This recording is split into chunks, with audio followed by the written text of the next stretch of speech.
யார் நீங்கள், யார் தேடி வந்தீங்க, யார் உங்கள் கான்டாக்ட் பர்சன் யார், இதெல்லாம் கேட்டாங்க. இவ்வளோ டீட்டெயில்ஸ் நான் கேட்டிருக்கணுமா, எனக்கு எதுவுமே தெரில. ஸோ நான் வந்து அப்போது பர்மிங்ஹாமில் ஒர்க் பண்ணிட்டு இருந்தேன். ஸோ அங்கேருந்து எனக்கு லண்டன் வந்து ஃப்ளைட்டு. என் ஃப்ரெண்ட் ஆல்ரெடி லண்டனில் இருக்கான். ஸோ இங்கே ஒரு காமன் பிளேஸில் மீட் பண்ணிவிட்டு நம்ம அங்கேருந்து கிளம்பலாம் அப்படின்னு சொல்லி பிளான் பண்ணியிருந்தோம். ஸோ நான் அங்கேருந்து ட்ரெயின் பிடிச்சி வந்து ஒரு 2 hours வந்துட்டு அங்கே இன்டர்னலாக டியூப்ஸ் அந்த மெட்ரோ இருக்கும். ஸோ அதில் ஸ்விட்ச் பண்ணணும். ஸ்விட்ச் பண்ணும்போது ஒரு ட்ரெயின்லேருந்து இன்னொரு ட்ரெயின் மாறும்போது என்னோடய பேக் நான் ட்ரெயின்லேயே மிஸ் பண்ணிட்டேன்.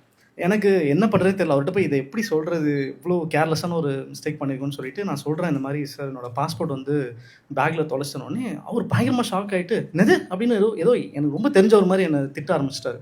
எனக்கு அவர் திரும்பி பார்த்துட்டு ஏதோ கேட்க வந்தாலும் என்ன இன்னும் நீ போலியா அப்படின்ற மாதிரி விரட்டினே இருந்தார். ஒரு மாதிரி ரீஃப்ளெக்ஸில் எனக்கு அவர் பார்த்தாலே ஒரு பயம் வர ஆரம்பிச்சிச்சு. அங்கே பக்கத்தில் ஒருத்தர் ஒரு இன்னொரு அஃபிஷியல் இருந்தார்.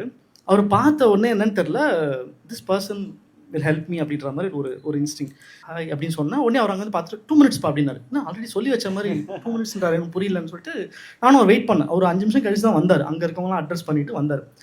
சரி, அதுதான் லாஸ்ட் ட்ரெயின்றனால இப்போது வேறு என்ன பண்ணலான்னு எனக்கு சுத்தமாக எனக்கு ஐடியா இல்லை. உனக்கு எதாவது தோணுச்சுன்னா சொல்லு, I can try to help you அப்படின்னு சொன்னார். எனக்கு ஆக்சுவலாக என்னோடய அப்பா ஸ்டேஷன் மாஸ்டர் தான், ரிட்டையர்டு. ஸோ எனக்கு சின்ன வயசில் எங்கள் அப்பா வந்து நான் தூங்கும்போது எனக்கு மாரில் தட்டி ஸ்டோரிஸ் சொல்லுவார். அவர் டெய்லி நடந்த ஆஃபீஸில் நடக்கிற எக்ஸ்பீரியன்ஸ் சொல்லுவார். அதில் அப்பா தேடி நிறைய பேர் வந்து ஹெல்ப்னு கேட்டு வந்திருக்காங்க. இந்த பிலாங்கிங்ஸ்லாம் தொலைச்சிட்டு நிறைய பேர் வந்திருக்காங்க. எங்கள் எல்லாருக்கும் வந்து ஒரு இன்டர் கனெக்ஷன் இருக்கும். எவ்ரி ஸ்டேஷனுக்கு வந்து நாங்கள் காண்டாக்ட் பண்ணி ஜஸ்ட் ஒரு கோடு தான் காண்டாக்ட் பண்ணி அந்த ட்ரெயின் அப்படியே அங்கே அடுத்த ஸ்டேஷனில் ஸ்டாப் பண்ணிவிட்டு ஒரு ஆள் அமைச்சு நாங்கள் பிலாங்கிங்ஸ் எடுத்துகிட்டு வர சொல்லுவோம் அப்படின்னு சொன்ன அந்த ஐடியா எனக்கு அத்தனை வருஷம் கழிச்சு எனக்கு டக்குன்னு ஸ்ட்ரைக் ஆச்சு. இந்த மாதிரி எங்கள் அப்பா பண்ணியிருக்காருங்க, உங்களால் இந்த மாதிரி பண்ண முடியுமா அப்படின்னு கேட்டோடனே தட்ஸ் அ கிரேட் ஐடியா, ஒரு நிமிஷம் இருப்பா, ட்ரஸ்ட் மீ, என்னால் இவ்வளோ தான் பண்ண முடியும், ஒரு 10 நிமிஷம் எனக்கு டைம் கொடு, அந்த 10 நிமிஷத்தில் நான் இந்த ஒர்க் பண்ணிவிட்டு உனக்கு கால் வரலன்னா ஐம் சாரி, இதுக்கு மேலே என்னால் பண்ண முடியாது, மை ஃபேமிலி இஸ் வெயிட்டிங்.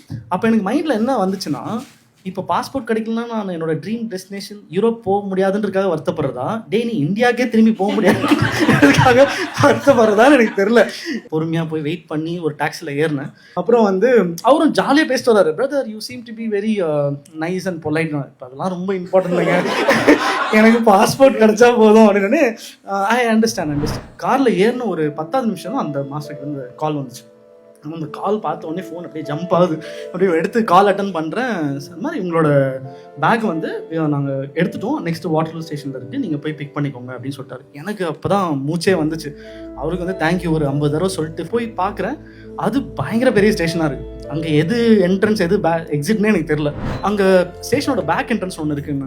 எனக்கு இந்த ஊரே தெரியாது, நீங்கள் பேக் என்ட்ரன்ஸ்லாம் எனக்கு எதுவும் ஒன்றும் புரியலன்னொடனே டக்குன்னு அந்த டிரைவர் வந்து என்கிட்ட கொடுப்பா அப்படின்னு சொல்லிட்டு அவர் ஃபோன் வாங்கி பேசினார். பேசி அவங்களுக்கு நம்ம சீக்கிரட்டாக பேசிக்கிற மாதிரி பேசினாங்க.